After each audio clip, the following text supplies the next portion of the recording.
রাসূল সাল্লাল্লাহু আলাইহি সাল্লাম বলেছেন, তোমরা আমার কাছ থেকে 6টি জিনিস গ্রহণ করো, তাহলে আমি তোমাদের জন্য জান্নাতের ব্যবস্থা করব। সকলে বলি সুবহানাল্লাহ। 6টি জিনিসের কথা রাসূল সাল্লাল্লাহু আলাইহি সাল্লাম বলেছেন।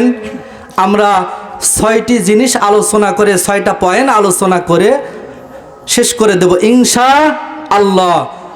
6টি পয়েন্টের মধ্যে 1 নাম্বার পয়েন্ট, রাসূল সাল্লাল্লাহু আলাইহি সাল্লাম বলতেছেন, তোমরা যখন কথা বলবে তখন সর্ব অবস্থায় সত্য কথা বলবে। সকলে বলি সুবহানাল্লাহ। কখনো তোমরা মিথ্যা কথা বলবে না। এখন আমরা সমাজের ভিতরে বসবাস করি, অনেক সময় আমাদের সত্য কথা বলাও কঠিন হয়ে যায়, বলেন ঠিক কিনা? অবশ্যই আমরা অনেক সময় সত্য কথা বলারও আমাদের মন মানসিকতা পাল্টে যায়। মিথ্যা কথা বলা রাসূল সাল্লাল্লাহু আলাইহি সাল্লাম নিষেধ করেছেন। 1 নাম্বার পয়েন্ট, সেই রাসূল সাল্লাল্লাহু আলাইহি সাল্লামের কথা আমরা সদাই সর্বদা আমল করার চেষ্টা করব। সকল বলে ইনশাআল্লাহ। 2 নাম্বার পয়েন্ট, যখন মুসলমান যখন ওয়াদা করবে, সেই ওয়াদা করার সাথে সাথে তারা যিনি ওই ওয়াদাটা ভঙ্গ না করে। ওয়াদা ভঙ্গ করা আমাদের মুসলমানের এখন 1 নাম্বার পয়েন্ট হয়ে গেছে। কয়টা মানুষের জবান ঠিক থাকে বলেন? এখন দেখা যায় খুবই কম মানুষ ওয়াদা করলে সাথে সাথে ভঙ্গ করে ফেলে। একটা মানুষকে যদি একটা জিনিস দিয়ে সাধারণ হাজির হাট কিংবা কাজীর হাটে পাঠান, এই জিনিসটা বাবাজি তোমরাই খুলে না, আমার ওই ব্যক্তি অথবা বন্ধু অথবা আমার আত্মীয় স্বজনকে পাঠিয়ে দিবে। পাঠিয়ে দেওয়ার আগ মুহূর্তে মনে করবি অবশ্যই এর ভিতর লুকায়িত কিছু আছে, ওই বন্ধুর কাছে দেওয়ার আগ মুহূর্ত আমি একটু খুলে দেখি, তাহলে আমানতের সেটা ভঙ্গ করে ফেললে, ওয়াদাটা ভঙ্গ করে ফেললে আল্লাহ তাআলা এই ওয়াদাটা যে কয়দিন আমরা বেঁচে থাকি ওয়াদাটা পরিপূর্ণ করার তৌফিক দান করে দেয়। সকলে বলে আমিন।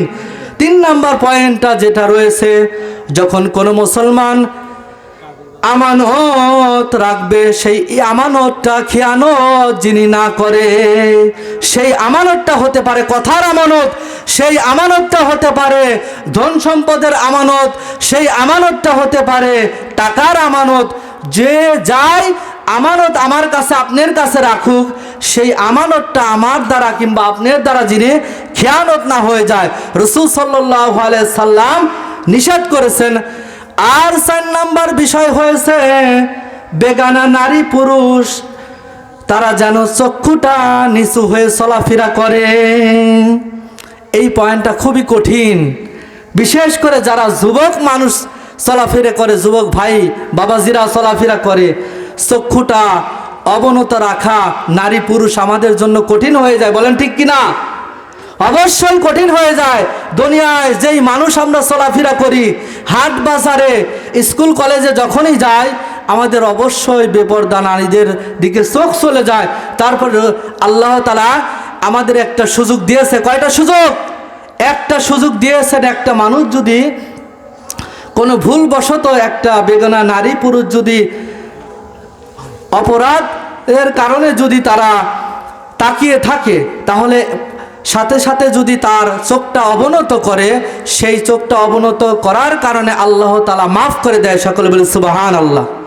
কিন্তু তাকানোর নিয়তটা আলাদা থাকতে হবে। বিশেষ করে আপনি একবার তাকাইছেন, 1 মিনিট তাকায় রয়েছেন, এরকম করলে গেল গুনাহগার হয়ে যাবেন ভাই বাবাজিরা এবং সম্মানিত পর্দার আড়ালের মা এবং বোনেরা, এগুলো খুব সতর্কতার সাথে আমাদের চলতে হবে।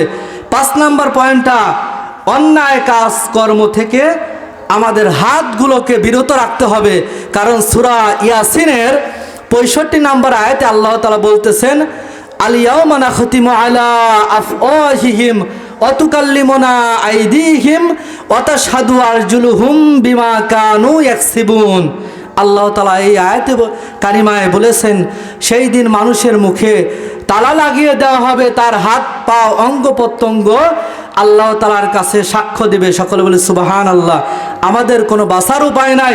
সেজন্য 5 নাম্বার পয়েন্টটা, অন্যায় কাজকর্ম থেকে রাসূল সাল্লাল্লাহু আলাইহি সাল্লাম আমাদের বিরত থাকার কথা বলেছেন। সর্বশেষ 6 নাম্বার পয়েন্টটা হচ্ছে, লজ্জা স্থান হিফাজত করতে হবে। কারণ হাদিস শরীফে এসেছে, 9-10 একটা হাদিস রয়েছে, দাখিলে পড়েছি, যে রাসূল সাল্লাল্লাহু আলাইহি সাল্লাম বলেছেন, কোনো বান্দা বান্দিরা যদি দুইটা জিনিসের গ্যারান্টি আমি রসুলকে দিতে পারে, তাহলে ওই বান্দা বান্দির জান্নাতে যাওয়ার জিম্মিদার আমি রসুল হয়ে যাব। সকলে বলে সুবহানাল্লাহ। একটা হলো জিহবা, আর একটা হলো লজ্জা স্থান। জিহবা দিয়ে আমরা মিথ্যা কথা বলি, একজনের মিথ্যা সাক্ষী দেই, অনেক সময় বেহাপনার কথা বলে থাকি, আবার লজ্জা স্থান দিয়ে আমরা অনেক সময় খারাপ কাজে লিপ্ত হই। আল্লাহ তাআলা আমাদের রাসূল সাল্লাল্লাহু আলাইহি সাল্লাম 6টা কাজ করার কথা বলেছে আল্লাহ তাআলা, এবং রাসূল সাল্লাল্লাহু আলাইহি সাল্লামের কথা মোতাবেক দুনিয়া থেকে আমাদের এই 6টা কাজ করে আল্লাহ তাআলার জান্নাত লাভ করার তৌফিক দান করে দেয়। সকলে বলে আমিন।